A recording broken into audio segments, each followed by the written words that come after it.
Baiklah, perkenalkan nama saya Hendra Gunawan Siboro, NIM 21002061 dari jurusan Administrasi Pendidikan, akan membuat video tentang prinsip dan hambatan komunikasi, yaitu mata kuliah Komunikasi Organisasi. Baiklah, yang pertama yaitu prinsip-prinsip komunikasi. Yang pertama, prinsip komunikasi itu bisa terjadi melalui proses simbolis. Maksudnya yaitu komunikasi bisa berupa simbol-simbol untuk menyampaikan sesuatu kepada orang lain. Contohnya, di saat bulan Agustus kita memasang bendera di depan rumah kita. Dengan spontan, masyarakat sekitar akan berpikir bahwa kita sudah berkomunikasi dengan membuat simbol bendera yang bermaksudkan kita sangat cinta tanah air dan sangat menghargai jasa para pahlawan. Yang kedua yaitu setiap perilaku mempunyai potensi komunikasi. Kita tidak bisa sedikit pun tanpa komunikasi. Contohnya saja, saat anak kecil yang menangis mengindikasikan bahwa dia ingin sesuatu. Mungkin dia nangis karena lapar, atau pipis, atau ingin sesuatu. Artinya, sebuah tangisan itu bisa dimaknai sebuah komunikasi, tergantung kita yang akan paham apa yang maksud dari komunikasi itu.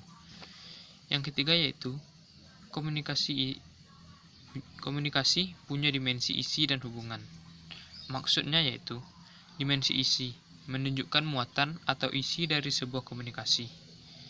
Apa yang kita ucapkan, isi dari sebuah komunikasi yang ingin kita sampaikan kepada orang lain itu disebut dengan dimensi isi. Yang kedua, dimensi hubungan. Dimensi hubungan yaitu menunjukkan cara atau mengatakan komunikasi yang akan disampaikan. Bagaimana cara kita menyampaikan kepada orang lain, tutur bahasa yang akan kita sampaikan, dan sesederhananya bahasa supaya murah dipahami. Selanjutnya, komunikasi melibatkan prediksi. Ketika kita atau orang ingin berkomunikasi, pasti orang tersebut akan memikirkan efek yang terjadi saat proses komunikasi.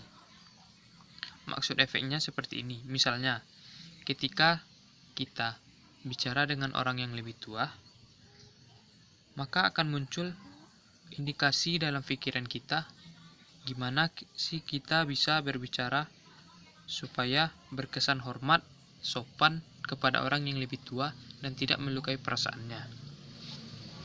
Yang selanjutnya ditentukan oleh kemiripan latar belakang, ras, dan agama. Maksudnya yaitu mungkin di saat kita semua atau orang lain yang memiliki latar belakang yang sama, maka komunikasi itu pasti akan berjalan dengan lancar.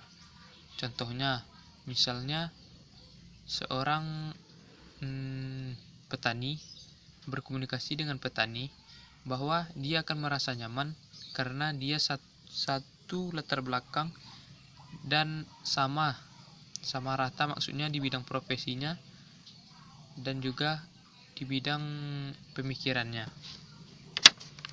Selanjutnya itu, selain dari komunikasi seperti yang saya ucapkan tadi, yang kedua adalah hambatan dari komunikasi. Yang pertama, hambatannya yaitu sumber emosional. Jika seseorang berkomunikasi tapi dengan perasaan emosional, maka isi atau pesan yang ingin disampaikan itu pasti tidak akan sampai dengan si penerima, karena dia melibatkan emosi sehingga apa yang disampaikan tidak masuk atau tidak sesuai dengan apa yang ingin disampaikan sebenarnya. Yang kedua yaitu gagal menangkap makna dari komunikator. Misalnya, komunikator berbicara A, tetapi komunikan tidak mampu atau tidak bisa menangkap makna yang sebenarnya yang ingin disampaikan komunikator. Itu bisa terjadi karena pengaruh wawasan atau kebahasaan yang mungkin tinggi tidak bisa dicerna oleh si komunikan. Selanjutnya, terjadi kegagalan karena tidak ada kepercayaan. Maksudnya di sini yaitu jika kita tidak percaya atau tidak percaya dengan orang lain yang ingin menyampaikan informasi, mungkin persepsi itu ada di otak kita, sehingga kita mengatakan, saya nggak percaya sama dia. Jadinya akan terjadi suatu kegagalan karena ketidakpercayaan kepada seseorang. Selanjutnya itu pengaruh perbedaan status. Maksudnya yaitu bisa jadi status konglomerat dengan status mungkin masyarakat miskin, akan terjadi pengaruh perbedaan status sehingga komunikasi yang terjadi pun terhambat. Misalnya seorang pejabat berkomunikasi dengan seorang petani tadi, maka bisa jadi komunikasi itu tidak berjalan dengan baik karena si pejabat mungkin berpikir, ngapain saya berkomunikasi atau menanyakan saran-saran kepada petani, toh dia aja di bawah saya aja juga pejabat. Mungkin seperti itu yang menjadi pengaruh perbedaan status.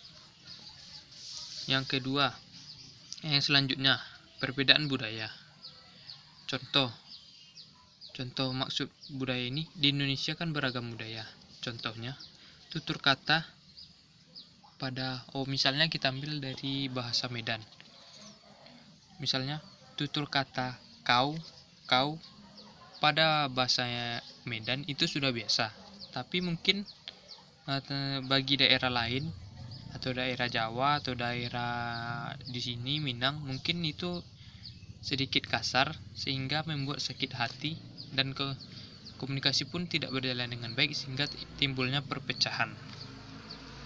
Selanjutnya yaitu adanya penyimpangan persepsi. Maksudnya penyimpangan persepsi itu yaitu seorang komunikator yang menyampaikan informasi kepada komunikan, tetapi komunikannya tidak mampu menangkap makna atau informasi yang disampaikan oleh komunikator. Mungkin bisa terjadi oleh faktor pendengarannya, tatanan bahasa, dan pengetahuan atau wawasan dari si komunikan. Sehingga intinya yaitu komunikator adalah yang bertanggung jawab dari komunikasi. Komunikator harus mampu gimana caranya supaya pesan yang dia sampaikan kepada siapa dia akan menyampaikan itu bisa tersampai dengan baik. Contohnya, misalnya dengan anak kecil, dia harus bisa merubah tatanan bahasanya ke lebih sederhana supaya lebih mudah dicerna dan dipahami oleh anak kecil tersebut. Mungkin hanya itu yang dapat saya sampaikan. Saya mengucapkan maaf jika ada perkataan atau mungkin hasil resume saya yang kurang berkenan. Saya juga berminta maaf jika ada kata-kata yang salah. Mungkin hanya itu yang dapat saya sampaikan. Terima kasih.